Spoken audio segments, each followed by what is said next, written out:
well as promote worker empowerment through share ownership and profit-sharing schemes. Government has already begun to address some of these issues that will help us resolve economic development issues. These include dealing with the high concentration in anti-competitive within the South African economy through the recent Competition Amendment Bill. We have also taken a conscious effort to promote good governance in our SOEs to ensure their resources are focused to achieve the objectives for which they exist, and that they play their real catalytic role in the economy. Fiscal management that is biased towards growth, in particular to support productive activities while dealing with any legacy challenges needed to stabilize the state and its agencies. Accelerate land reform program that promotes development and sustainability. We've seen broad support, both local and international, for land and agrarian reform that not only deals with the historical legacies in a manner that is consistent with the Constitution, but also adds to the further development of the economy, including positively impact food security. Some of our manifesto priorities have found their expression in the 2019 budget, anchored on the need to achieve a higher rate of economic growth and reconfiguring state-owned enterprises. In this year's budget, the word infrastructure appears almost 10 times in the budget speech. However, due to the country's current debt profile and fiscal measures, infrastructure expenditure will remain below the target set in the National Development Plan, which is 10% of GDP. We will be spending $865 billion on public infrastructure over the next 3 years. As we succeed in reconfiguring the state, improve its capacity to deliver, stabilize state-owned enterprises, and deal decisively with corruption, we expect to see more incremental impacts on resource towards infrastructure. Our investment plan aims to increase the levels of investment by 1.3 trillion over the next 4 years to grow our economy and increase jobs. We will create public-led infrastructure fund to build more roads, schools, health facilities, water and sanitation infrastructure, transport networks, ICT systems, and energy generation and distribution capacity. Just to back up this thing, we'll just throw in some stats from UNCTAD. Last month, UNCTAD published World Investment Report 2018. This report points out the following. Global FDI in 2020 fell by 23% to 1.43 trillion. Greenfields fell by 14%. Against this background of falling FDI global, the very same UNCTAD report indicates that FDI into South Africa went up from 1.3 in 2017 to $7.1 billion in 2018, an increase of 446%, which means our objectives are realizable on the investment front. Indeed, what we managed to do through the investment drive was to back the global investment trend. Given that the stress-tested figures from investment conference recorded commitments of 290 billion rand, or roughly $20 billion US, this means that in a few short months, investment drive has succeeded in achieving a remarkable turnaround, not just in sentiment, but in actual concrete action by both foreign and domestic investors. The importance of the investment drive is that we will see the building of new productive capacity that will create more jobs. The ANC-led drive is reflected in outcomes of improved job numbers we saw in the fourth quarter, as reflected in latest SA employment data. Employment increased by 149 in the fourth quarter, a quarter-on-quarter increase, and by 358 year-on-year, which means if you take the figures from last year and this year, the employment increased by 358,000. The unemployment rate declined to 27.1 in quarter four. This is still too high, but for the first time in a long time, we're moving in the right direction. The bulk of the total 865 billion expenditure on infrastructure over the next 3 years will be undertaken by state-owned enterprises at 39% of that, which is 339 billion of total infrastructure spending, followed by local government at 24% and provincial departments at 21%. Infrastructure remains a key element for us, not just because it helps in delivery of services, but has multiple economic impacts, both in related industry, but also in labor-absorbing capacity of the construction sector. It is a matter of high priority to the ANC that we take concrete steps to accelerate interventions that will help the country step out of the low growth trap, accelerate land reform, reduce inequality, improve employment, restore confidence in our management of fiscal resources, as well as build popular confidence in our ability to stabilize and transform South Africa's economy. This will enable us to improve the economic circumstances of our people through a sustainable program of radical social and economic transformation as envisaged in the National Development Plan. The 2019 budget took the following manifesto imperatives into consideration. One, the importance to regain fiscal prudence as a foundation towards the path to economic recovery and renewal.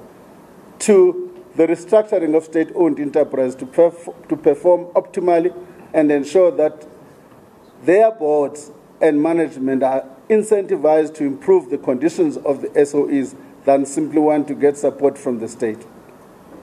Three, highlighted a number of areas of increased coordination to enable the state to provide certainty on the policy trajectory. Furthermore, the budget speech took into consideration the fulfillment of priorities as determined by the President and also identified in the manifesto, namely investment in the economy to advance inclusive economic growth and foster and increase employment, improve the education system and deliver skills that are currently required and those that will be necessary in the future. Three, ameliorate living conditions for all, particularly the poor, through increasing the funds allocated to social security, ameliorate of health services, increase access to housing, expansion of economic infrastructure. In addition, combat corruption and state capture and restore the integrity and confidence in the public institutions and state-owned enterprises, and improving the capacity of the state to deliver and renewing a capable and developmental state. That concludes the statement, but what we have done for your purpose, the statement we've included an addendum on areas we think would be of interest to the public and to the media, so that we don't have to read a long statement. You may ask questions both on the statement and on the addenda. Thank you very much.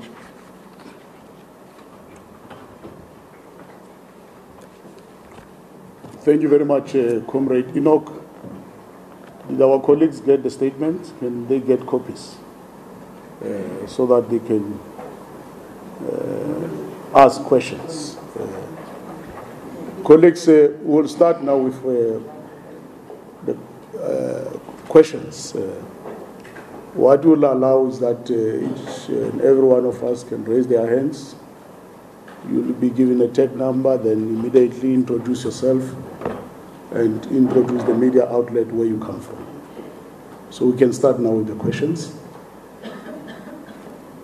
It's number one. It's only one. Number two. All right, no, let's start with this round. Maybe you are still going through the statement. Number three. Okay, number one, you can start. Where's the mic? Where's the mic? Okay, you can start.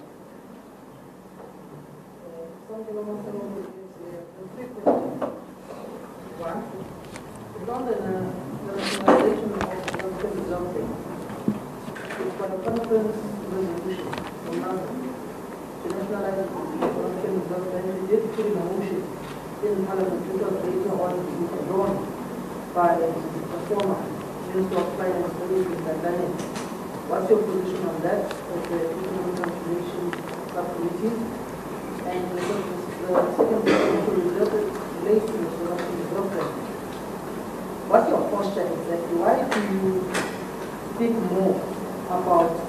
independence of the South African Reserve Bank as opposed to its nationalization? What's the difference between two? How would nationalization of the Reserve Bank affect its independence? Then the last question is on the electoral without compensation. On this particular matter, the president of the ANC of the country. What is the third question? No. The president always speaks about the rapid release of government land. Did your policy on expropriating the land include just releasing government land and not touching the land that is in the hands of the private sector, which Lamula, ANC member, always speaks about, asking those who own huge hectares of land to release them? When will you be starting to expropriate any land probably owned by what you always refer to as the Stellenbosch market? And also, the last question on Eskom. What's your stance on Eskom? What is this restructuring? Are you selling Eskom or what's going on? Thank you. Number two. Okay. Good morning. The name is Nationalization from the Standard Times.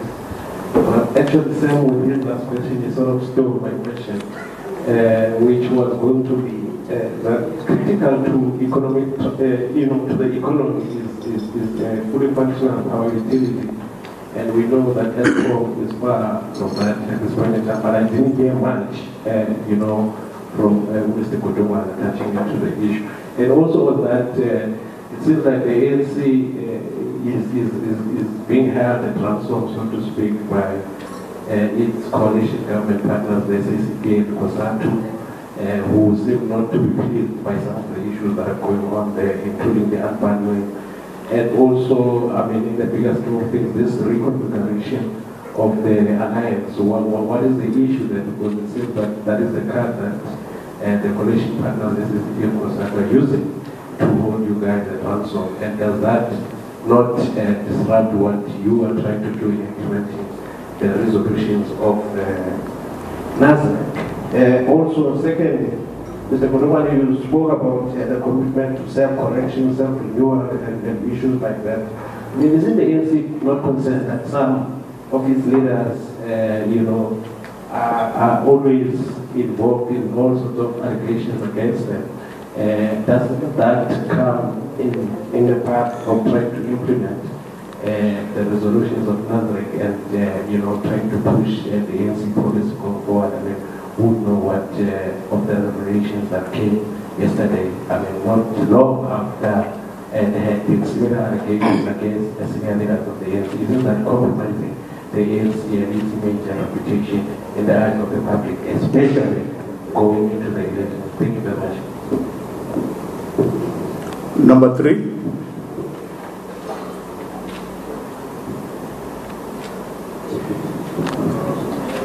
Good morning.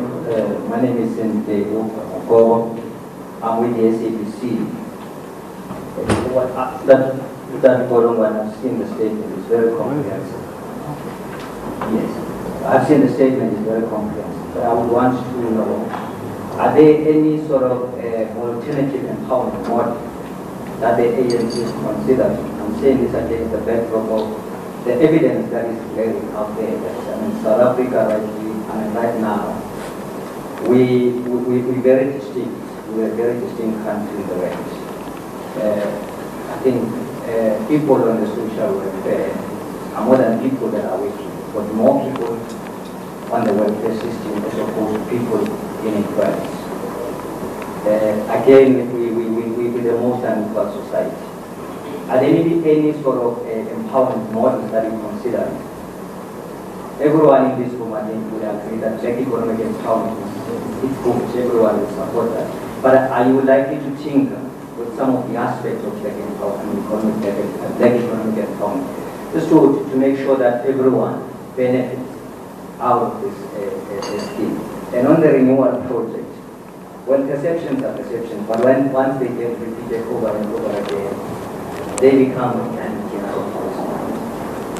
The perception is out there that it seems the renewal is aimed at a certain section in the ANC, sort of sidelining those that the youth are not really part of the collective, whatever.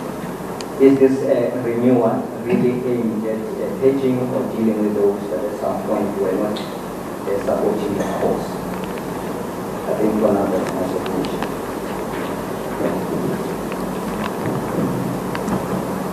Yes, we'll then allow members of the panel to answer to respective questions that have been asked. Immediately after that, we'll go to the second round of questions. We'll open again. Thank you very much, Chair. Okay. As part of the discussion amongst ourselves, there are powers vested in me to direct certain questions to some of my colleagues. I will do that at the appropriate time. Let me just say, who was asking this nationalization debate? You know, there's better somebody explain this thing nicely, sitting at the back there. What do Makubu?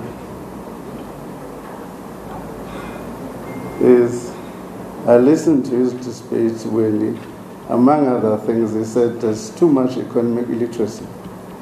We can distinguish between a number of things in the debate. We're confusing a number of things in the debate.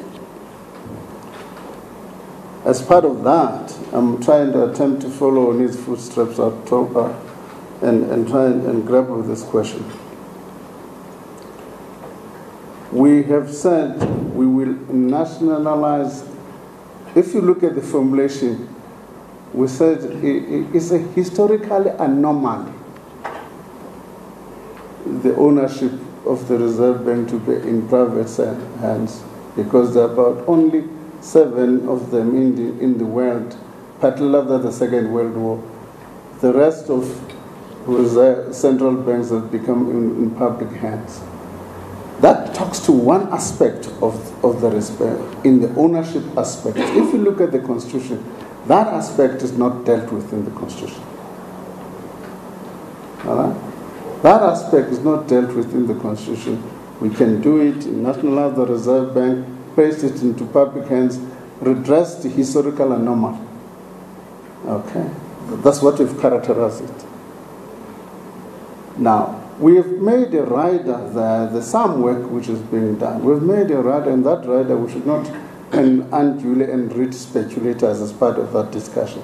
So you'll understand that the strategy that's being taken is such a manner that is sensitive to that issue. That work, I'm not at liberty to go into detail on that work. But it's work that's being done, but sensitive to those issues. There's the independence of the Reserve Bank with respect to its functioning. Okay. It does not relate to the ownership. It's quite important that we draw this distinction quite clearly. That relates to its functioning. But before I go in detail, even that functioning is distinct, there's different areas. There's a debate about monetary policy direction. Whether in pursuing of its monetary policy issue, we should give preference to focus purely on inflation, irrespective of what is happening on the growth and unemployment. Interest rates are basically a blunt instrument sometimes. So that debate has been going on in public and in the ANC. All right? And globally, for that matter, interesting enough, I've quoted one day a paper by some IMF economist, chief economist Blanchard, in which they say, rethinking macroeconomics, in which they are beginning to grapple with this question of the balance between employment and inflation. And that debate is there, worldwide is there in South Africa. We had an intense debate between 2007 and 2010, even in the ANC. With that background, you will see that in the budget statement in 2010, in the budget, tabling his budget in 2010, Minister Pravin Gordhan then wrote to the Reserve Bank and said, in addition to all other priorities we have, you will have to take employment into account. And that is it. Now, that's the second part of the debate around the Reserve Bank. The third element is what instruments to deploy. as part of, and in order to decide whether to use an interest rate, whether to use any other instrument, is what is called the instrument independence of the Reserve Bank. We have no intention whatsoever of interfering with that. But we must be at liberty, like all South Africans, to debate whether the monetary policy is in the direction that is making impact on the economy. That is important. I must make the point that, for instance, inflation targeting was not a Reserve Bank policy. It was a government policy which was imposed on the Reserve Bank as part of the monetary policy discourse. So I think we should not be making all of the unnecessary things about it. Rapid land, we've got Mr. Land Expropriation next to me. He'll talk to you about that. In terms of Eskom and the political kind of discussion amongst ourselves, an interesting thing, we tend to be raising things as if they are new. I want to take you to the unbundling thing. I want to take a step back and take you to 1998. In 1998, government made public what is called the white paper. Right? The white paper said electricity in South Africa will be, electricity generation will be 70% Eskom and 30% private entities. In between, no regulatory framework was created for private industries to participate, and therefore no investment. Hence, they were forced Eskom to start a new build in 2004, and as a result, we had the outages we had in 2004. Or was it 2004, 2008? So there has been this discussion for some time of that. That's the start of the discussion. But a second start of the discussion was in 2009, when we were saying, how are we going to transition to a low carbon economy? And during that discussion, we reached consensus as society, by the way. It was not an ANC discussion, which led to the IRP 2010, which was a policy which we made saying, what is going to be the generation mix in South Africa? In that generation mix, we included renewables, we included nuclear. I can see why people are making a noise about it. We can talk about the price of it, but it was part of that mix. We agreed on that. Having agreed on that, and then government embarked on renewables, and some of it from the private sector. A second step government took in following up was in 2012. They placed what was called ISMO-B. Is it nice that I take you guys through this memory lane so that you understand we're not reinventing the wheel? And the ISMO-Bill's intention was to separate generation from transmission. And everybody agreed other than the ANC. We were the ones who said, look, guys, hold on. We need to wrap our minds as what is going to be the end state of Eskom. And the ISMO bill was at that point. So the restructuring debate is not something new. It's part of that discourse. But let me take you back. There's also the same thing with the distribution. At some point, distribution from Eskom and municipalities, there was an intention to put it under a company called EDI and the rights. So this discussion is not something new discussion. There has been discussion on to how best to manage the electricity industry in South Africa. So part of that discussion, which has taken place into the alliance discussion, has been this restructuring of separation of it. It's not new, of separation of transmission from generation. It's not new.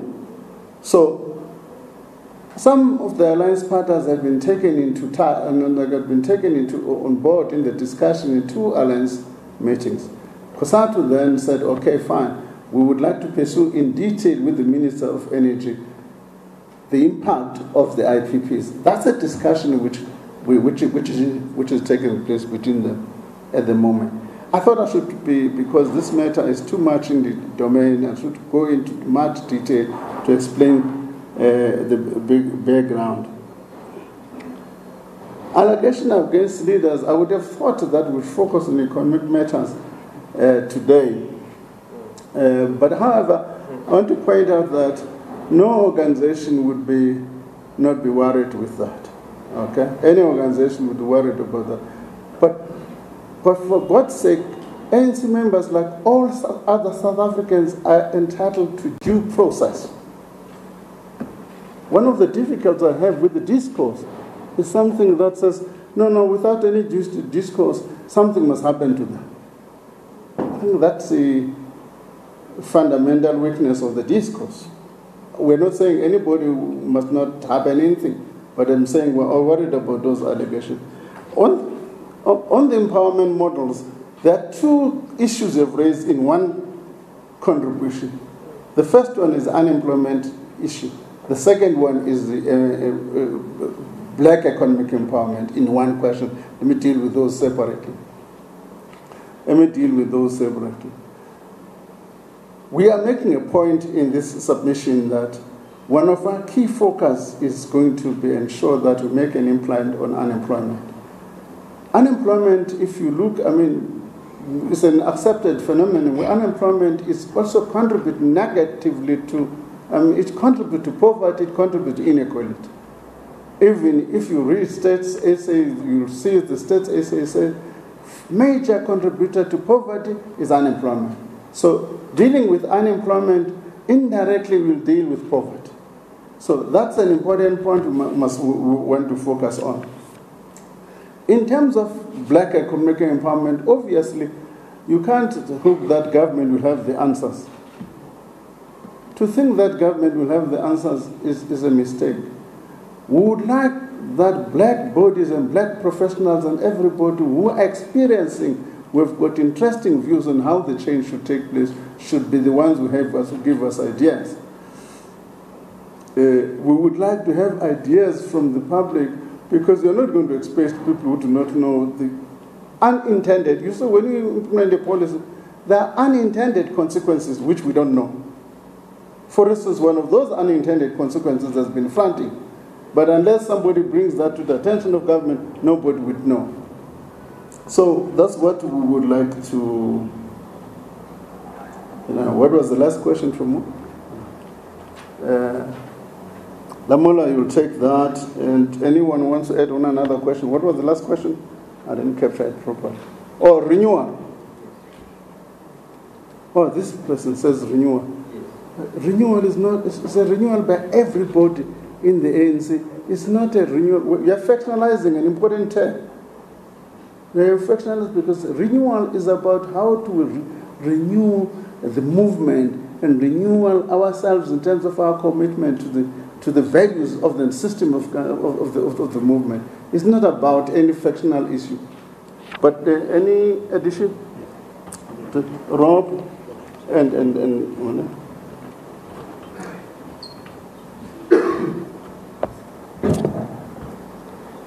Yeah, no, thank you very much, Comrade Enoch, and to the members of the media. I think maybe to start where Comrade Enoch stopped with regard to the BE and what is our commitment. In the manifesto, we have put it very clear that we will obviously have to look into ensuring that this broad-based black economic empowerment benefits all South Africans. And in that regard, we look at some of the provisions of the PFME that have been raised by what Comrade Enoch says, some of the black professionals and the industry, which inhibits some of the intended objectives of the black economic empowerment. One of the issues relates to set aside, which is not covered for by the PFME. So those are some of the issues that we're looking into ensuring that this economic empowerment really goes to help, particularly some of the small businesses across the country. With regard to the question that Mr. Masego has asked, sometimes I say, you know, if government will want to if government may be scared of any form of labor, the ANC government is not going to do anything. It will be paralyzed by analysis, because when the government says we are proceeding to give land, the one that we have, government is criticized for protecting the private sector. And when government says now we're proceeding to expropriate from the private sector, government is criticized for saying you want to collapse the economy. So in either way, government has a responsibility of a balancing act in society and ensure that whatever government does is in the interest of the people of South Africa. And I think that is the purpose of the Constitution, to mediate and ensure that the Constitution and how government functions is in the interest of all South Africans. So in regard to when are we going to start this expropriation, and I also sometimes say, there's also an expectation or an understanding or misconception in society that when people are going to start a race, say but the reality is that government since 1994 has been handing over land. And one of the things that government has done is to expropriate. Government has been expropriating since we have come into power, including the apartheid government. But the difference with the government's expropriation has been that it was expropriating with compensation. And the expropriation with compensation has been market value. The building of house trains in the country was one of the biggest expropriation. You will remember the houses and so forth that has been expropriated. But it was expropriated at market value. The Land Claims Commissioner has also expropriated. It's not like there's never been an expropriation from the Land Claims Commission. There has been expropriation, and they've given some few cases where they've done the expropriation. And the difference is that the expropriation was done at market value, informed by the 1975 Expropriation Act, which takes you to the market value. And what the ANC conference has said is that we need to review where we have to expropriate, that the expropriation must be just and equitable, it must be in line with what the Constitution says. And in this regard, the Department of Public Works has now published a bill. I know it has been criticized. Others were saying they were already on holiday in Mauritius. Others have already left wherever they were, so they could not really read the bill.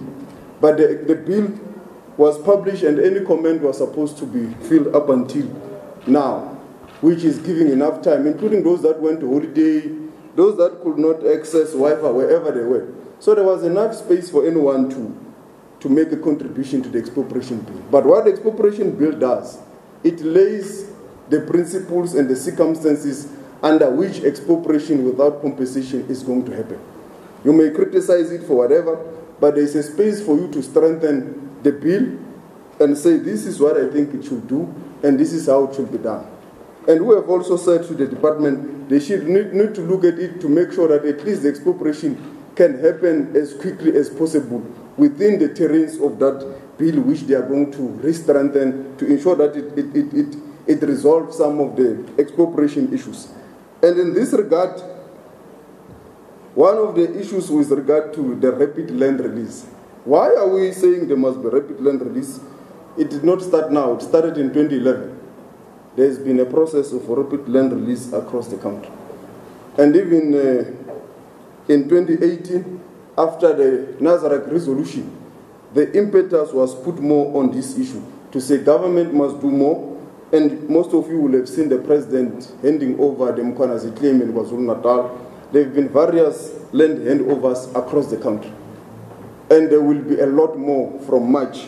Massive, rapid land release in strategically located areas. And the land that is going to be released is indeed some of it land of government, but in some of the areas is land that the private sector is saying is donating or is handing over to government to hand over. And this is not some useless land. One of the most well strategically located land will be released in the area of Rustenburg. In the main area of Rustenburg, where people will be close to where they work in the mines and where close to where they can be able to go to the city, access to various amenities. And this is a very good model and example because the private sector and the Rustenburg local municipality, they have come together, joined together, they've put bulk infrastructure, water, roads and everything in partnership with those that might have donated the land. So this is going to be done across the country. It's not only the government land that is going to be released. Where we have got the powers, we have said government because it has got power. It must lead by example. It must release the land where we have it, where we can be able to put our people next to where they want to access amenities of life, which include employment, towns, and various amenities that they need to access to. But we have also said where private sector has got the land which government may need or which they are willing to provide. There has been very good South Africans who have already approached government through the interministerial committee, saying we've got land which we believe your people can use, and this is how we can help this process. So, it already is happening, and you will see more of that happening because it is in the interest of the country. And I know we are always accused that when we hand over these land parcels or when government is delivering, we are accused of electioneering. I always say, Comrade David, if this land issue was indeed an electioneering issue, not an imported national imperative, the PAC will have been government since 1994. People forget that in 1994, when the ANC came into power, the PAC was the one talking about the land every day. But the PAC never became government of the day. So it's not true that the ANC is handling the land issue because there is pressure. The ANC is handling the land issue because it's a national imperative, it's an important social issue that needs to be addressed, it's an important economic imperative that needs to be addressed. It is in that context that the ANC is approaching the land question. Thank you. Comrade Lindy, followed by Comrade Rob.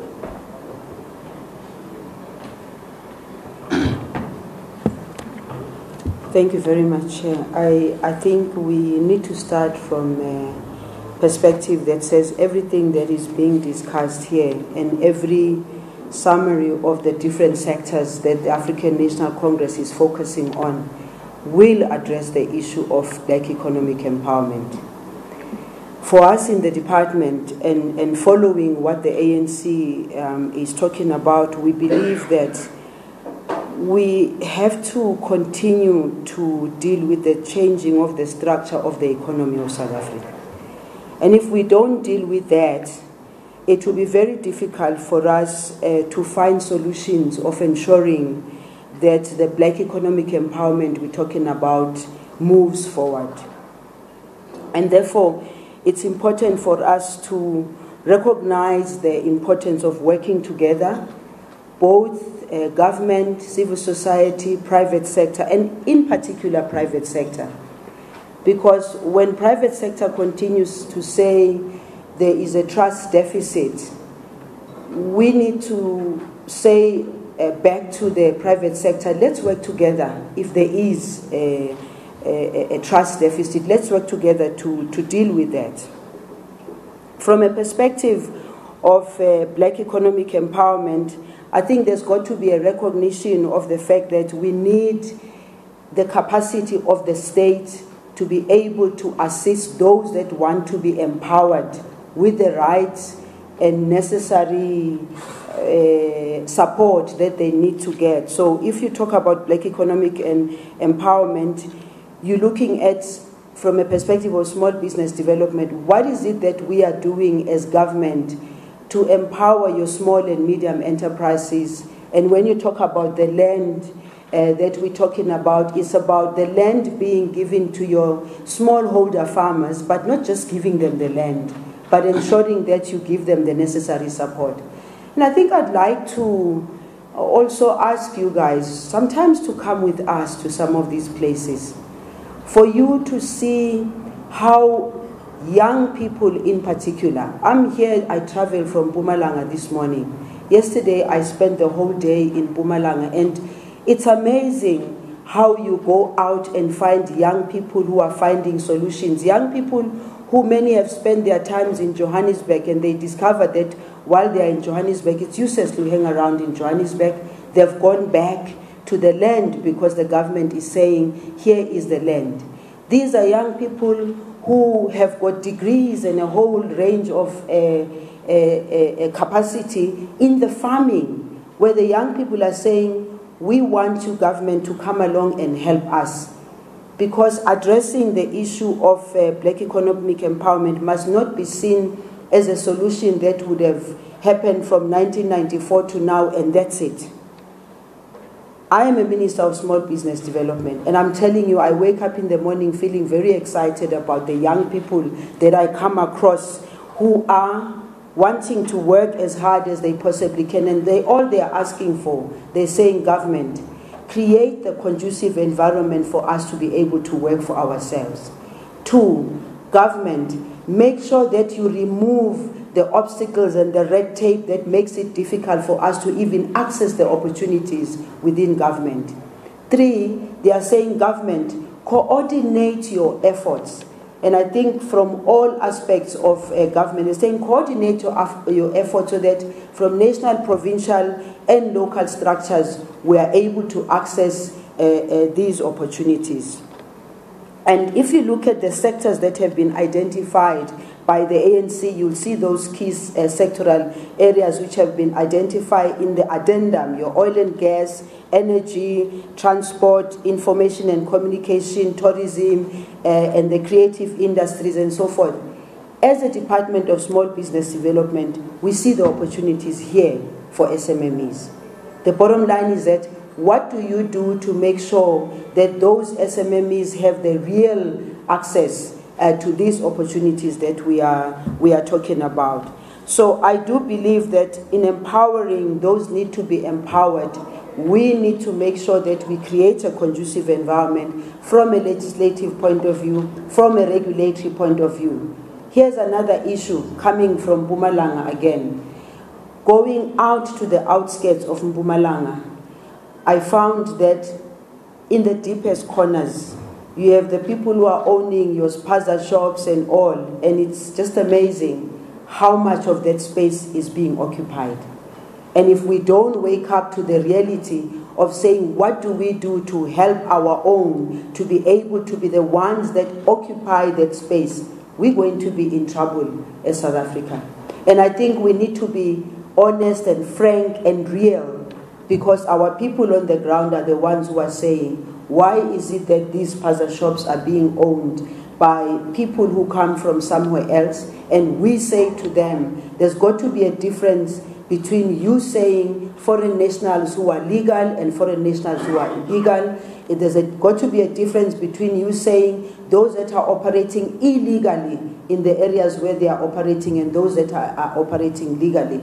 And so from the Department of Trade and Industry to the Department of Small Business Development to the Department of Economic Development, we need to put our heads together and say, how do we address this particular issue, because it is causing problems in our space. Thank you, Chair. The ANC's Lindiwe Zulu there, and earlier on we heard from the ANC's Enoch Godongwana briefing the media on the economic aspects of the party's manifesto at Lutuli House. Among the issues discussed was nationalization. They also raised the issue of the independence of the Reserve Bank.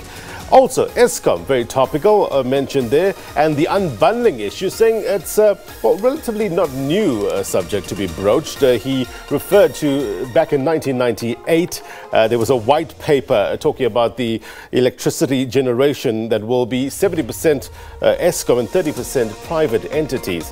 And that is where that discussion actually started. He also went on to talk about unemployment being a major contributor to poverty. We know the unemployment stats. It was sitting at around 27.1% in the fourth quarter of 2018.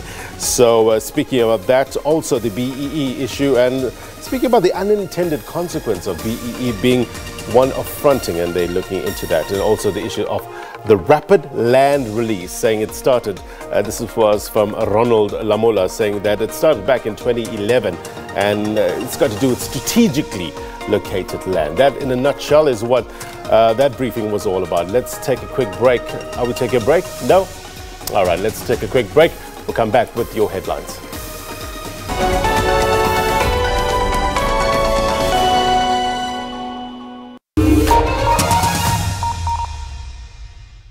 Thanks, Gary. And on a more serious note, load shedding is back.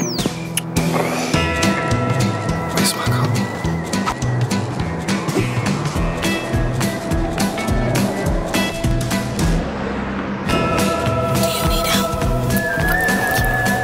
but nor should any kind of private sector institution that wants to short the value of the rand, for example. So I think that's the distinction that's there in the Constitution. Then I wanted to just say that on empowerment, I think that there's been an attempt, maybe not as robust as it could be. There's been an attempt in the 2013 Act and in the new codes to try to turn the tilt of BEE towards supporting black people involved in running their own enterprises in the productive economy. That's been the tilt. So that there has been sub-minima required to achieve a score on the code, sub-minima required for what's called supplier development. So if a company wants to earn points for BEE and is not involved in procuring from black-owned companies in its supply chain at a certain level, it will be penalized. And likewise for skills development. So the things that count in the real economy. The other thing that was established was a BEE commissioner that's looking at fronting. And I can tell you that there's a significant and serious amount of fronting in South Africa, which has become much more sophisticated than it used to be. It deprives black people of the benefits, but it also creates a lot of space for rent-seeking, abuse. It's linked to seeking tender opportunities and stuff like that. And the commissioner is acting now on a number of those cases and has a mandate to act. But I would say that probably one of the most successful empowerment programs that we've got is the Black Industrialist program. We've now supported 131 black industrialists. And those are people that I would put my hand over my heart and say the vast majority of them at any rate, the best of them at any rate, are serious industrialists, people who have used the opportunities of our democracy to acquire the skills, the experience, the knowledge of industrial production and are getting into productive activities. And you know, I said in my budget vote last year we'd have an engagement with them, and I had that engagement. And we said that in our program we would pick some of the best and we would give them more money. And they turned around and they said, we don't want your money. We want you to deliver on other things. We want you to buy the stuff we produce. That's what a number of them said to us. And that turns to the issue of localization. We've had our localization has not worked as well as it should have done. So now we're tightening up localization. That when we buy as government, we will buy from local manufacturers in South Africa, including from black industrialists. They also have pointed out all sorts of other anomalies and issues that have arisen. And I think it's to address those. But one of them is that if we want people to become active and players in the real economy in supply chains, and those supply chains are all totally and utterly monopolized by the same old boys club that's always been there, that's a problem. And that's where the new Competition Act comes in. That where those supply chains are monopolized to the disadvantage of new entrants in supply chains, they will now be taken, there will be action to address that. Now, I think I can't actually leave the platform without saying something. Yesterday, there were a bunch of people with blue shirts that were launching something. And they said on this issue, can you see my glasses? And they said on this matter, you know what they said? They said they don't agree with the ANC's BEE, it's just about enriching a few people. I've been trying to say it's not about that. It's actually, we're trying to turn it in a different direction. But what did they say they were going to come up with? They said that they will approach BEE by 1, codifying specific metrics which will signify successful redress. Can anybody tell me what that means? That's just a jumble of words, which means we cannot agree about BEE among ourselves. We will never be in government and have to take a decision about it. Therefore, we can just throw some words together that will mean anything to everybody, and actually we'll do nothing about it. That's what that says. And I think that any kind of idea of trying to promote inclusivity in our economy has got to grapple with this issue of participation, ownership, and involvement in the economy of this country. And I would just say to you that it doesn't look like there's anything coming from those fellows anyway. Thank you very much. Thank you very much, Comrade. Rob will call in now Comrade Nkenge. Comrade Nkenge is our chair of the Subcommittee of Communication. Yeah, tell us about the spectrum and the data must fall. No, if there are no questions on spectrum, then I'm not going to talk. But I just want to talk about something. Comrade Rob reminded me of, in 1994, I spent 9 years there in Parliament. In 1994, we passed the Constitution. 1996, we passed the Constitution, right? Because I want to deal with this issue of independence and nationalization. The Constitutional Court made an important ruling at that time. It defined the parameter in which you measure what is independence, right? And not only that, I can also remind you that there is an important legal framework around the issue of the independence of the judiciary. There is you need to go into it, because this is a briefing, we can elaborate on some of these issues. Maduna vis-a-vis the magistrates. There was one intervention that was done by Maduna, it was taken on review, and there was a ruling on this thing called independence. So independence is not new when we talk about the Reserve Bank. The SABC, again, in the Constitution, a determination of independence. What is an independent body? So we're not talking about something that is fashionable today. You know, our manifesto, unlike other manifestos, and Comrade Rock talked about yesterday, it's manifesto, and we have seen the other one with the red berets and so on. Is that we cannot afford to be populist. Ours is a seamless transition. We are offering South Africans a seamless transition, not experimenting with their lives and all that. We have a 25-year story to tell, and that 25-year story is all about political stability. Everything else that we are doing is to ensure that there is political stability in the country. We stabilize the institutions of government. In our manifesto, we talk about the skilled workforce, the area of education. Those are the things that we're talking about, be it Eskom. So, for instance, if you talk about Eskom, you must talk about the engineers that are running Eskom. Where are they going to come from? Our manifesto seeks to deal with that particular area. Our manifesto also talks about the experience of the last 25 years.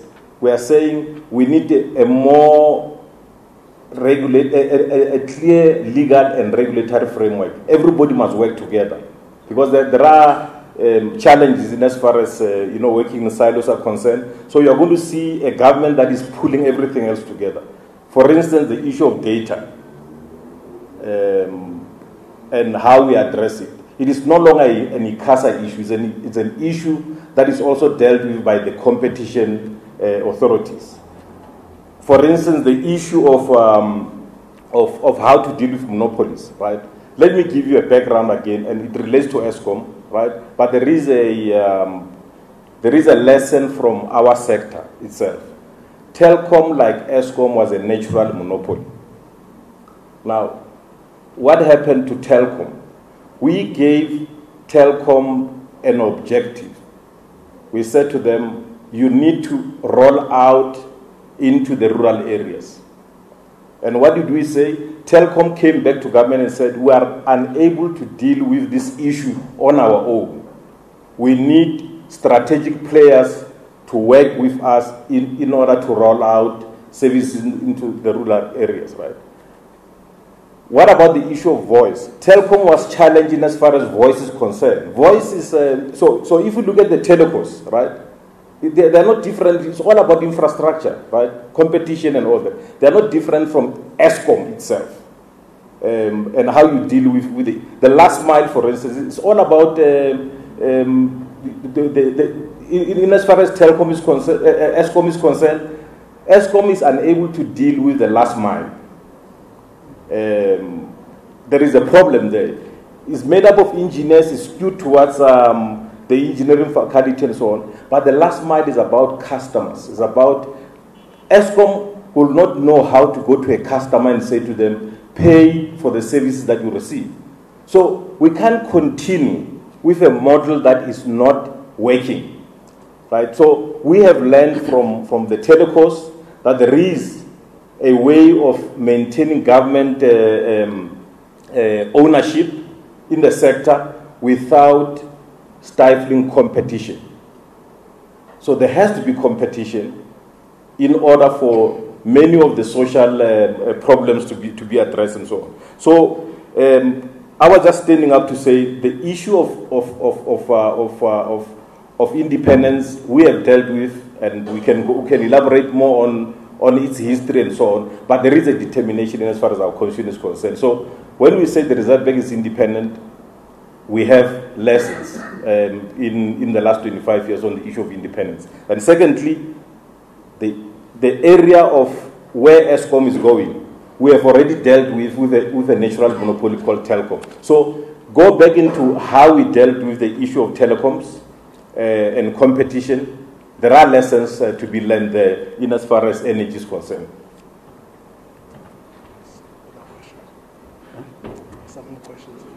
Yes. No, thank you very much, Comrade Chair. We'll now allow the second round of questions, which will be the last one, because we need to allow South Africans to proceed with their normal life. Today it's Sundays, there are Sunday sessions and other things. So we must release them to go and watch soccer, parenting, and do other social responsibilities. That goes with being a South African. So we'll allow the second round. Can we get the hands? Comrade CD will be number one. Comrade Naki. I call you comrades, colleagues from the media. So the problem is that we are in the revolutionary house. So we normally refer to each other as comrades. You'll be number two. Sam Kedo will be number three. On the other hand, this is the last session that we allow. In that order, number 1, 2, and 3. The panel here will take those questions. Thank you. I'm Sidi Madia from News 24. I just wanted to maybe challenge or get more clarity from specifically about some of the comments you made. Look at the Reserve Bank. You speak about economic illiteracy. As the ANC, do not look at where that stems from, because the confusion in society and in the media, in essence, comes from the ANC and its leaders who aren't singing from the same hymn sheet, as far as that's concerned. And then the issue of unbundling Eskom as well, you've given us a history lesson, but it feels like, I think it's a question somebody asked about the alliance, and the reconfiguration. It also feels like you haven't actually given us an answer beyond, there've been talks. The only issue Conservatives seem to have with the IPPs. They're not saying that to the media, they're saying other things.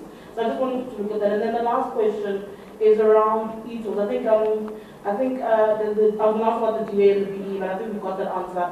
My other question is about ETOs. So you got Gauteng writing open letters, fighting for ETOs to be removed. Then you've got the finance minister saying, in essence, that can't be done. You've got the transport minister saying, in essence, that can't be done. I'm looking at the manifesto that was delivered in January, and it didn't really sit and say much about ETOs, though I know that your volunteers must have answers when they're doing door-to-doors. What is the position by the ANC now on ETOs? Thank you.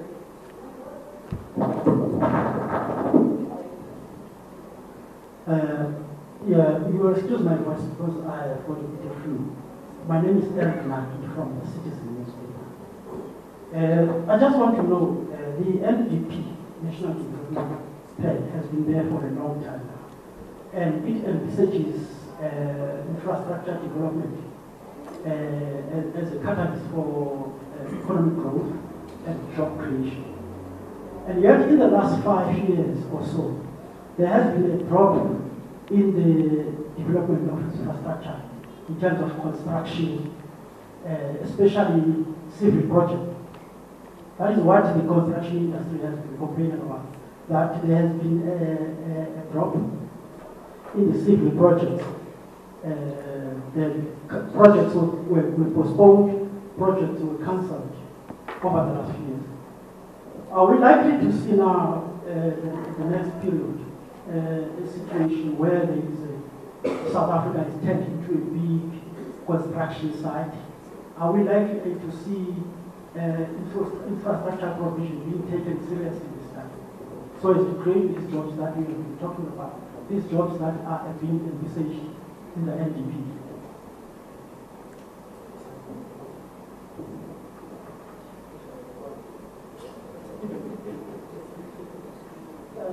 My question is directed to Gay. With regards to the issue of Eskom, what is actually the end game of unbundling? If you're saying that there must be, for instance, you reference Telecom having strategic sectors, is it not a coincidence that this unbundling of Eskom, and particularly when you go to the IPPs, companies that are indirectly linked to Patrice Mugebe end up getting some of these IPP projects? Does that not fuel this speculation of favoritism or nepotism of him benefiting solely on the basis that his brother-in-laws are in government, one as a minister and another as a president? And then the issue of land expropriation without compensation. Lamula, you say it's been there in progress and so on and so forth. What then happens to the land that is held in tribal trust or like Ingonyama trust, for instance? Kalema Motlanthe referred to the Western 40 days that said that land must be taken away from them. The ANC was very coy on how it handles that issue. How do you then make sure that some girl who lives in Deep Valley, Ubuntu, has a title deed and owns that land and can't wake up tomorrow and have the local chief tell him, you must leave this particular area as I own the land, it's administered by Ingonyama Trust. Are you not letting down your core constituency in the rural areas when you speak about the issue of land, yet they don't own that land, they don't have the entitled deeds to that land? What has then changed from the ANC? In 2012, if I'm not mistaken, you rejected land expropriation without compensation. Years later on, after the expulsion of the E3, you adopt this policy. Then you say you're not being populist. Yet you accuse the EFF indirectly of being populist. Are you not practicing double standards and being populist yourself because of your dwindling electoral fortunes? Thank you. No, thank you very much. Was that the last one? Yeah, that was the last one. Oh, yeah, that was the last one. Oh, here's the last one.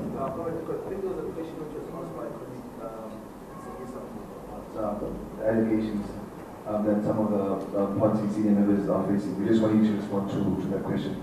As we go into elections, do you not feel that there's dent in the party? Thank you. What is what? Dent in the image of the party going to the elections. Yeah, no, we are a panel. We will answer all the questions, including that one.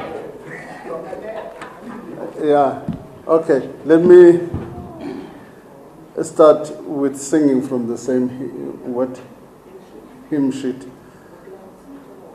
No, I don't think there's any misunderstanding amongst us in terms of this issue.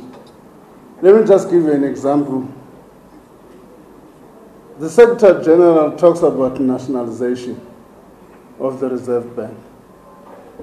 The President talks about monetary policy. Those are, and independence in terms of operational independence. The media says conflict. No, I didn't use the word economic literacy. I was saying I borrowed from him. Right? Because you yourself are constructing this difference in the hymn sheet, because somebody else talking about nationalization, which is of ownership, which is a distinct issue, and somebody talking about operational independence, which is a distinct issue. So you construct this difference. There's no difference amongst ourselves.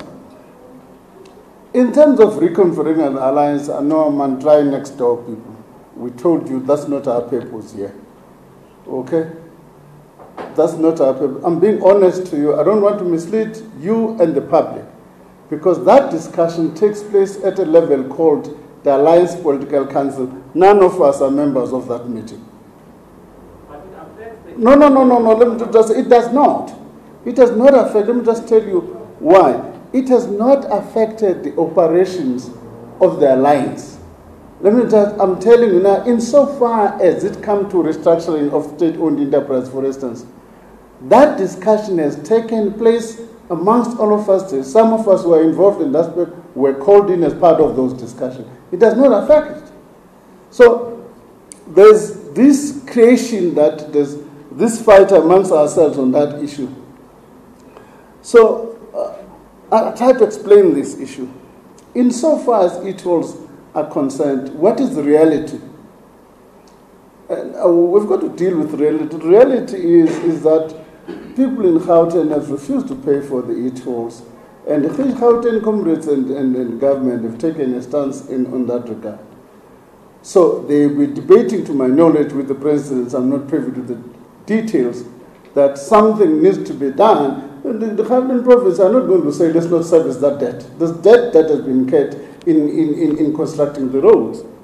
So they're not saying, let's not service that debt. From the finance minister's perspective, I would do the same thing. I would say, I hear what all of you guys are telling, unless you're not giving a formula how to service the debt, then we'll be sounding a disagreement between these two. It does not. Right? So, from the finance minister, he also went further and said, we've got to create the culture of payment. Because this thing was not only going to be the e-toll, tomorrow there's going to be another user and another service which we do, which we're going to require that the user pays. He then says, guys, let's go back. We are the ones who created the culture of non-payment. That's why he called people in parliament by name. So that's my understanding of what the Minister of Finance is saying. On the NDP, Eric, I can say with confidence, unless you have resigned, I can say comrade, because you used to be a member of a branch in Khubusana region. I don't know now.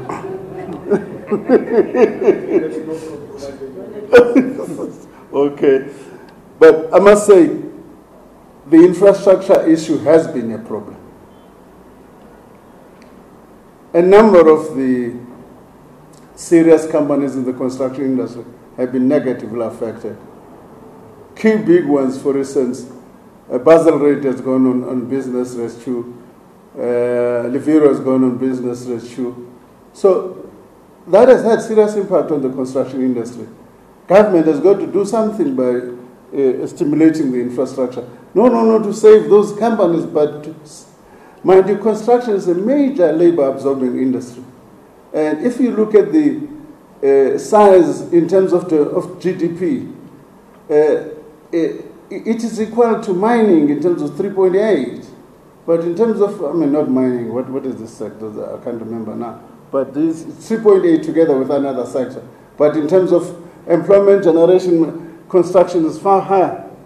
So it's an important sector which we are making the commitments that in this commitment we're making, there are a couple of things. We're committing funds. We're committing institutional capacity. 165 million is being placed aside to ensure that there's institutional capacity to deliver. So it's not only to deliver, but also the institutional capacity to be able to deliver. That's what is going to come. Let me comment on this thing, Samke, of this relation between Patrice and Tsipe and some of this thing. I think, guys, you're overplaying this thing. And it's basically personalizing on the individual to the extreme. And just give an example. I go to the ANC to discuss IPPs and debate with Kosatu and Ivan Jim. Midstream, it shows something they say they got from BLF. What does this thing from BLF say? It says the company, I can't remember the name, the Italian company, they said it's contracted. It turns out after when I investigate, it's not contracted, it's volunteered. The Italian company that has volunteered is linked to Shanduga, is linked to Pembani, and so on and so on. Now, if you told me before I went into the studio, asked me that you're going to ask me that question, I would have done a couple of telephone calls to get the information. After the discussion, somebody throws out in Twitter an answer by a minister in parliament. who owns what. There's a list on Twitter. Who owns which company? A minister answered each of these IPPs. There's absolutely no truth in that.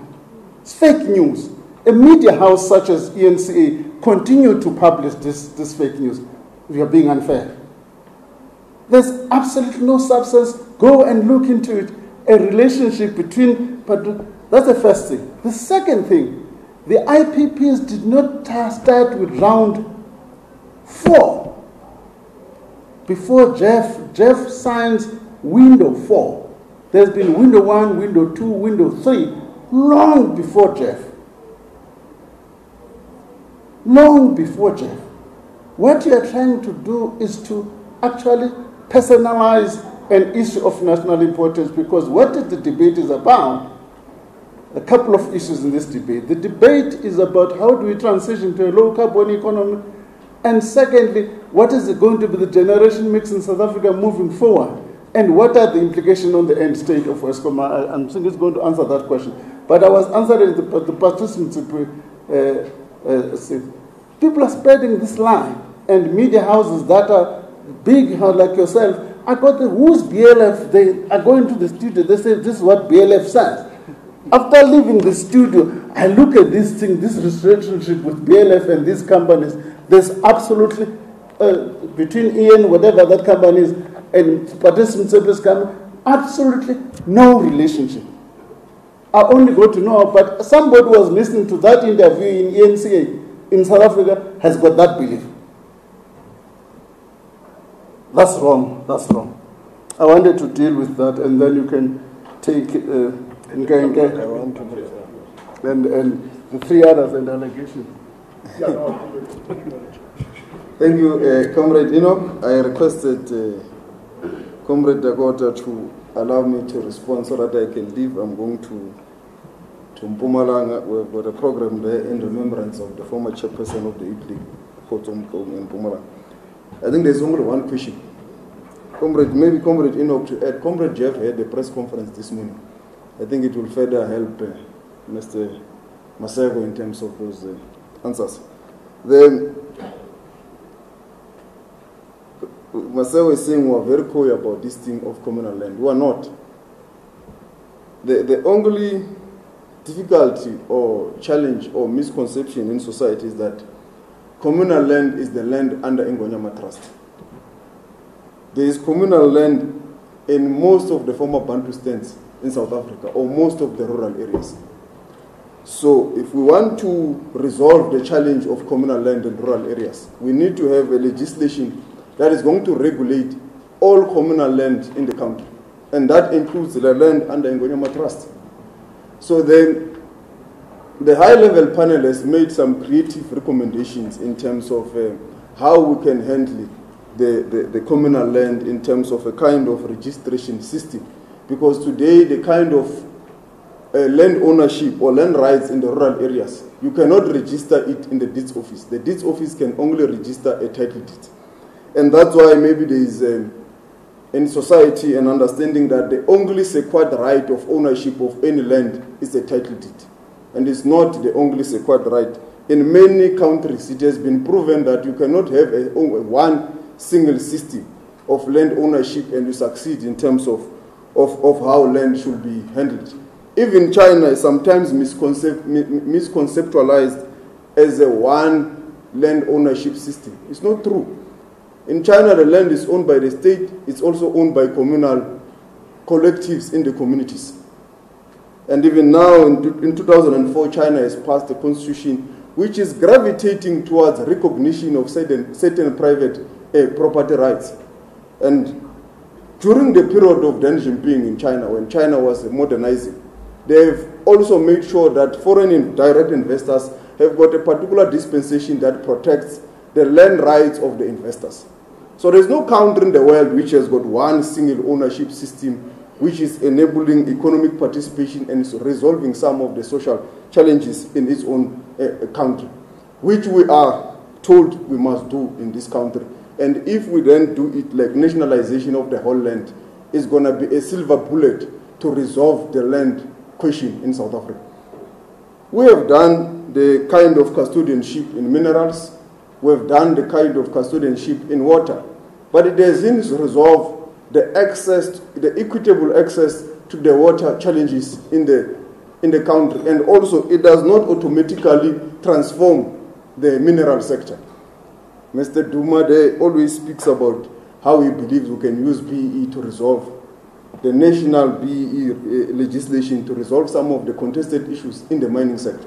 So it tells you that putting custodianship in the minerals to the state does not resolve the transformation challenges in the sector, as it is being purported that if we just wake up and nationalize the land, all black South Africans will have access to the land. It's a misnomer, it's not going to happen. So we need to provide a solution that will enable people to have equitable access to the land.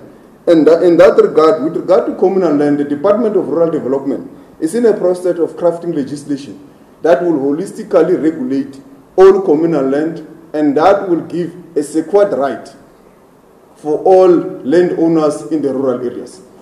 And the issue of a title deed is not the only panacea that can resolve the land question in the communal area, because the communal areas, unlike other areas where we already have private ownership, it's a unique social construction.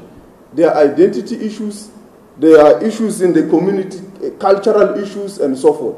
So when you regulate that land, you will need to take into cognizance the cultural practices and the social standing and the construct of that society. So it is for that reason that we are looking at creative ways that is going to ensure that there is a secured right for the communal landowners, because one only title deed might end up with unintended consequences, what Comrade Enoch is talking about. There might be instances where a title deed can work in certain communal areas, but there will be instances where it might not work.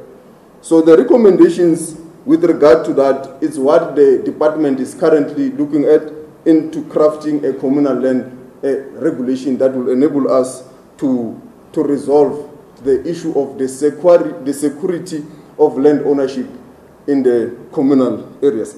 Thank you very much, Comrade Dakota. I request to leave. If there are any further questions, you can call me. No problem, Comrade Lamola. Thank you. I think the issue of Patrick Motsepe, he answered that, right?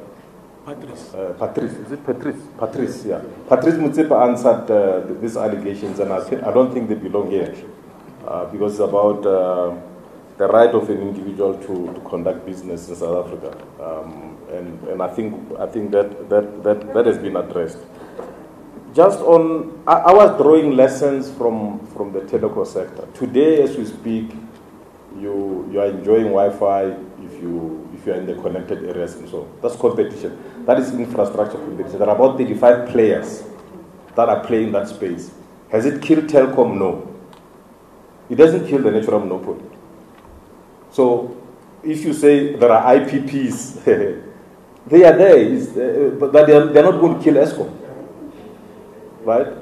What is important is a clear regulatory framework, so that there is a regulation. You can't have competition without regulation. Certainly, we don't believe in that. We don't believe in, the market can regulate itself and all that, right? So when you talk about generation, there is competition. It might still be small, right? Eskom is a big player.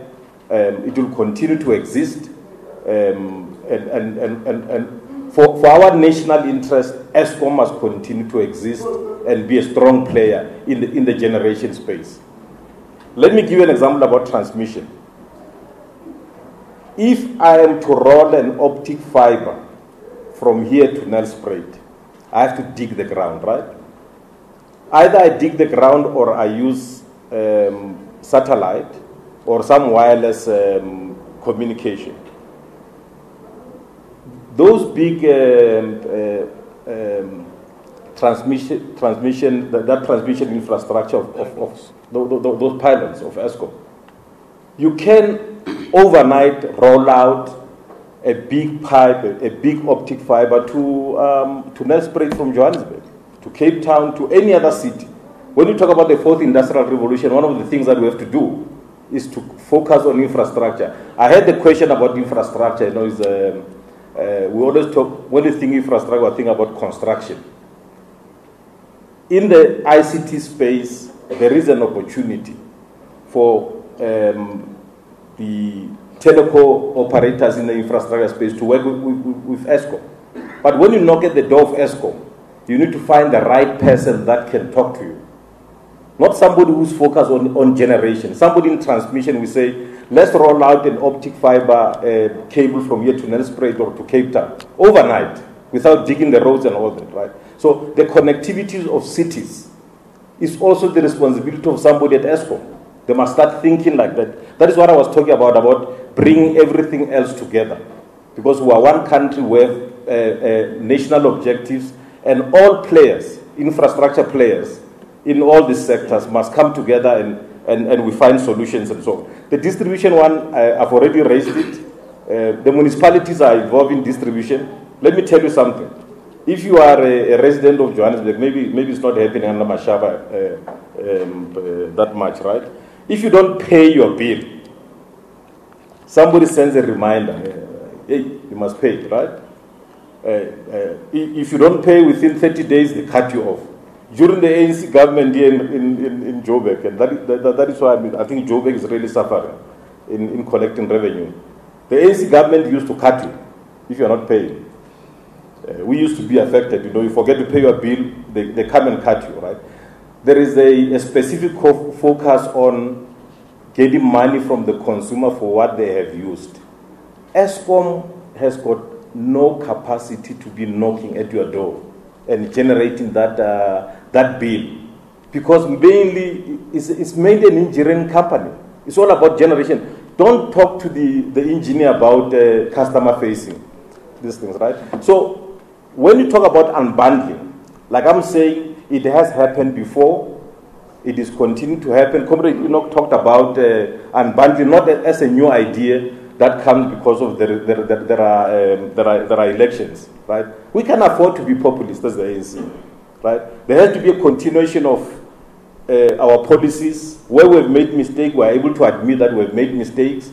And we are singing from the same hymn book. That hymn book, right, is our own policies. If there is a point of emphasis in as far as the left is concerned of the ANC or the center, I don't know where Comrade Enoch belongs, right? But historically it's the left, right? Social Democrats, right? So what I'm saying is that I think there is a debate, right? There is a debate that is necessary in as far as Eskom's future is concerned. We can't afford to fold our arms. That is not an option, because you will have seen with these blackouts and so on, and I have my own views about the blackouts, but I'm not going to talk about them now. So, generally speaking, the issue of infrastructure in our sector, for instance, we're talking about once we license the spectrum, we're talking about 100 billion. That is just going to be released. They were going for auction, and we're going for the one. The one is going to be given opportunity for SMMEs and black economic empowerment partners to play, right? But the existing players are facing competition. Competition is healthy if it is well regulated. That is our position. And then lastly, and I was whispering with Comrade Lindway then and said, I think South Africans must get into, especially our friends in the media, right? Let's get used to a debate. The ANC is not the South African Communist Party. It is not COSATU, right? Our objectives, right, broadly speaking, right, we have one common national interest to ensure that there is development and all that, but there are points of emphasis where we will differ. COSATU will talk about safeguarding jobs. We will say, let's safeguard jobs, but let's also create jobs. Is our mandate. The Communist Party can talk about the issues affecting the left. They might put an emphasis there, but it does not mean that there is conflict between these three parties that are in alliance. We're in alliance because of national objectives, and we must get used to that fact that from time to time there will be differences of emphasis, But generally speaking, our boats are sailing in the same direction. Just one minor issue. Just for pure references, in future, when you ask about these bids, there was a question asked in Parliament by the member of the EFF, Mr. Dlamini, to the Minister of Energy. And in that, the Minister of Energy listed all shareholders from bid 1 to bid 4.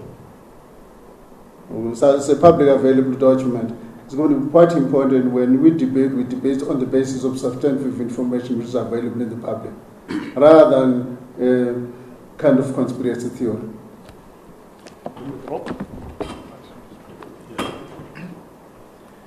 I just wanted to say very briefly on the infrastructure issue that I think the question is absolutely right about the critical importance of infrastructure spending and development for job creation and for economic development. And indeed, we have that experience. In 2012, the thing called the commodity super cycle ended, mineral prices fell, and many peer economies, such as Brazil, for example, went into recession. And we did not. And what I think on the basis of analysis that has been done subsequently, what saved us was the infrastructure build program that happened. So the infrastructure program is of critical importance to generating economic activity. I think that we would have to say that the target for infrastructure spend in this 5 years is just going to end in 2.5 months' time. Was 1 trillion rand over that period of time, which was a significant increase over the period before. And I think we would have to acknowledge that in the last few years, it has not been up to scratch and up to target. And that has had a number of factors underlying it, but some of them have included that the state of the state-owned companies and the problems of governance and all the other issues that have been identified under the rubric of state capture and corruption. So I think that's definitely the case. But the manifesto says two things. It says, first of all, there'll be the establishment of an infrastructure fund. There were announcements on that already in the budget. And the second thing it says is it said it will strengthen the Presidential Infrastructure Coordinating Commission to achieve much greater results of coordination. I think that is work in progress. That is happening right now within government. I just want to refer to the document that you've all got, because it says that we are committing to spending 865 billion rand over the next 3 years. Now, if you translate that into 5 years, that would be 1.4 trillion. That's actually a bigger amount than the target for this 5 years. It then goes on to say, it says something very, very important. It says that 39% of the 865 billion, in other words, 339 billion rand, will have to come from the state-owned companies. And then other percentages from provincial government, local government, and so on. And that, I think, underscores the point that what has to happen is the state-owned companies got to be put right, not just got rid of or forget about them, let them go to hell because they've got challenges right now. That's why the hard work of governance is to put these state-owned companies right, because their investments in the 39% of the infrastructure that we're talking about over the next 3 years is of critical strategic importance. And it's part of the idea, it's also included in the documents. And I think it's one of the, if you like, the conceptual or philosophical differences between the ANC and some of the other parties, is that government needs to play catalytic actions. Its interventions are important in the economy. It's not that we just can abandon this terrain and hope that somebody's going to do it for us. We actually have to do our bit, and our bit includes making the infrastructure build program work. Thank you. Thank you very much, Comrade Rob.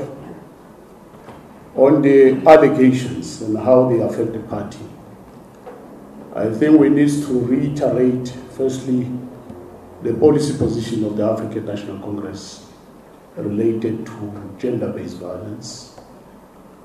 As the African National Congress, more than 65 years ago, first amongst its peers in the world, we took a policy position of non-sexism, that we want to build a society with a character of a non-sexist society. By this we meant dealing with the challenges of triple oppression of women in society, at work and elsewhere, dealing with gender imparities which are there in society, including poor gender relations, dealing with the marginalization of people based on their sexual orientation, be them gays or lesbians, LGBTQI. It's our policy position as the ANC, dealing with the problems of gender-based violence, particularly committed against women and children in our society. Now, it's a matter of concern for the African National Congress that, again, the allegations which are brought against one of our leaders. So far, the victim came to present her complaint in Luthuli House. She was advised by Luthuli House, the African National Congress, that we do not have the mandate to investigate. We do not have the mandate to prosecute. The best for her would be to approach the law enforcement agencies to ensure that this matter is properly processed within the rule of law, is properly processed within the constitutional ambits of the country, where both the rights of the victim and the accused will be respected. So we do not have a mandate as the ANC either to be a police station or a magistrate court. That's how we advise them. So these particular allegations are very serious because it's an antithesis of what we stand for as the African National Congress, where in a country which we lead and a governing party, there's a serious endemic problem of gender-based violence committed against women and children.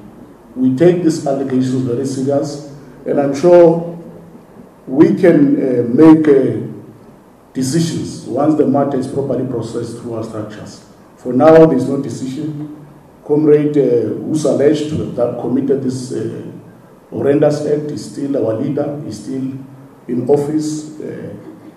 We won't be in a position to come with a position once the matter is properly processed through our structures. But for now, we would respect the rights of both of them. Yeah, can I just make an appeal, colleagues, now as head of communication, that let's respect what is the practice, right? When there is an allegation of this nature, names of people are not disclosed until they appear in court. Why is it that it does not apply here? So it's very important. No, it's very important because otherwise, I will then send an SMS out and say, so and so has done this thing, right? And we then don't respect that protocol that has been established in the country. And that's all what I'm appealing for, that I think we need to be very, very careful here. Because if somebody can throw any news out there, the temptation is to just name that person. If later on it is discovered that it is not the truth, the damage on individuals and their families is quite huge. So the protocol that has been established in how people who are charged with criminal acts, right? That is why the Luthuli House says go to the police, so that you can we can address that issue there. But this is not a press conference for that issue.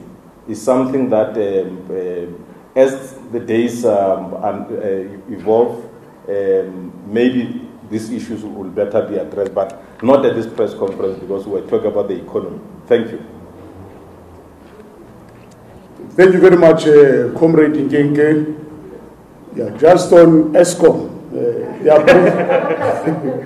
there are three principles that we have set for the process going forward as the African National Congress. That there will be no privatization as a matter of principle. There will be no burdening of the end user, which is the consumer, in terms of price or electricity tariff. There will be no workers who will be casualties as a result of the unbundling or whatever processes of restructuring in the Eskom. So that is basically the principles that we have set for the process. And I'm sure all of you are aware, the President has reiterated the position of the ANC, even in Parliament, when he was asked on this particular matter, that there will be no privatization. So we stand by our words, and we stand by our position with the African National Congress. Let me take this opportunity on behalf of my Chair of Communications, Comrade Nkeke Kana, and the Chair of the Subcommittee on Economic Transformation, and on behalf of President Cyril Ramaphosa, in absentia, our face of the campaign and the leader of our party, to say thank you very much to all the media houses for having honored this invitation. We hope that you will come again. This is just part of the series of interactions that we are going to have with you. Other subcommittees are still coming to explain parts which involves their areas of priority or their key performance areas. We will invite you once more to come again. We are also open for invitation from your side, in your shows, in your news bulletin, in whatever. If you want any leader of the NC or any chair of the subcommittee, feel free to invite us to come and have an open debate as we prepare for May the 8th and beyond. Thank you very much. Go home safely and enjoy your Sunday.